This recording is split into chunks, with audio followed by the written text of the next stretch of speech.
ஸ்ரீமதே ராமானுஜாய நமஹ. இன்றைக்கு விசேஷம். நம்ம ஸ்ரீரங்க க்ஷேத்திரத்தில் நம்பெருமாள் நாச்சியார் திருக்கோலம், மோகினி அலங்காரம் சொல்கிறாளே நாச்சியார் திருக்கோலம், அதோடைய கதைகளும் தெரியும். ராகுகேதுக்கு பாடம் புகட்டணுமேன்னு சொல்லி தான் அன்றைக்கி அவள் பண்ணது. சரணாகதி இல்லாமல் இஷ்டம் போல் அவனுக்கு திருப்தினமாக சாப்பிடணும். அதையும் அவனுடைய திருவிழத்தினால் நடந்தது தான். அது எதுக்காகவோ ஏதோ பண்ணிட்டு இருக்கான். யார் யார் என்னென்ன பூர்வத்தில் பண்ணதோ அந்த பிரிவில்.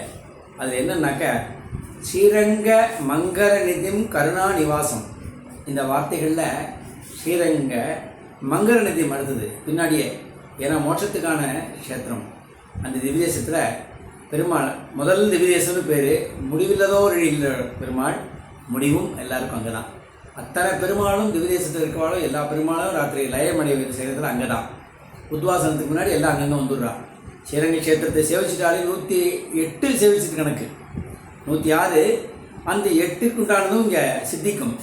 இன்றைய விசேஷம் என்னன்னாக்க பிறந்தவாறும் வளர்ந்தவாறும். இது ஏற்கனவே நம்ம சொல்லியிருக்கோம் பதிவு.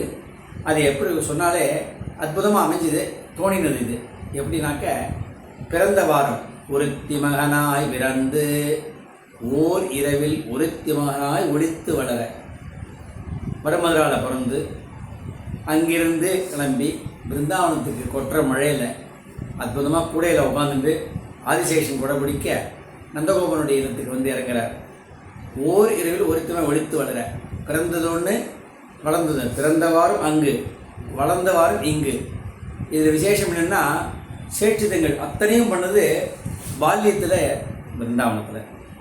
அந்த பிருந்தாவன க்ஷேத்திரத்தில் ஒரு நாள் இருந்தாலே மோட்சத்துக்குன்னு சொல்லுவாள். அந்த மாதிரியான க்ஷேத்திரம். அந்த க்ஷேத்திரத்து பெருமாள் அயோத்தி ராமர் ஆராதித்த பெருமாள். இங்கே ரோகிணியும் ரேவதியும் புனருசும் விசேஷமான இடம் ஸ்ரீரங்க க்ஷேத்திரம். இந்த பிறந்த வாரம் வளர்ந்த வாரம் இன்றைக்கி பாசுரம் அமைஞ்சது. இதில் ரெண்டாவது அவனுக்கு தாற்பயம் எப்படி தோன்றுதுன்னா, அங்கே பெருமாள் ஆதியின் ஜோதியுருவை அங்கு வைத்து இங்கு பிறந்தா என்கிறபடியே என்ற மாதிரியே ஆதியின் ஜோதியுருவை அங்கு வைத்து விவகாரங்கள் இந்த அர்ச்சைக்கும் வந்துடுறார். இந்த விவகாரங்கள் வரும்பொழுது ராமகிருஷ்ண அவதாரன் வர்றார் இல்லையா. ஆதியின் ஜோதியுருவை அங்கு வைத்து இங்கே வேறு விதமாக சேட்சிதங்கள் பண்ணிவிட்டு இன்றைக்கி மோகினி பிறந்த வாரம் வளர்ந்த வாரம் இன்றைக்கி நாச்சியார் திருக்குளத்தை மாறிட்டு வர்றார். இது இன்றைக்கி அற்புதம் அமைச்சது இந்த பாசுரத்துது. அதனால் அந்த விசேஷமான ஆதியின் ஜோதியுரை அங்கு வைத்து இங்கு பிறந்தா என்கிறபடியே சம்சாரமாக பெருங்களிலே விழுந்து கட்டப்படும் இட்டர்களுக்காய் வந்த வெறுத்த வடிவேயோ அப்படின்னு இந்த வடிவழகு ராமன் சொல்கிறோம் இல்லையா. அந்த அற்புதமாக அங்கே வடுவூரில் தென் அயோத்தி கூட ராமன். ராமன்னால இப்படி தான் இருப்பான்னு சொல்லக்கூடிய ஒரே அர்ச்சாரூபமாக இருக்கக்கூடியது வடுவூரில். என்னமோ ராமனுடைய பாசனமும் சேர்த்து இந்த பெருமாள் நம்பெருமானது. ஏன்னா நம்பெருமாள் ஆகிற பெருமாள் ராமன் கூடவே வந்துட்டுருக்கார். அங்கே எல்லா ராமாயணம் மகாபாரதம் எல்லாம் கலந்து முடிவோடு இருக்கக்கூடிய இடமானது.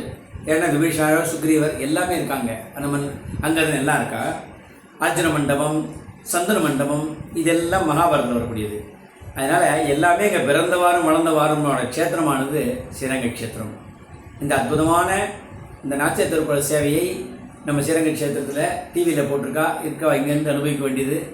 அதே மாதிரி நம்முடைய கிரியா சம்ரக்ஷண சன்னதியில் இன்னும் கொஞ்சம் நாளையில் சேவை ஆகும். அதை வந்து வீடியோவில் போடுவோம். இங்கேயும் நாச்சியார் திருக்குளம் உண்டு. ஸ்ரீமதே ராமானுஜாயம்.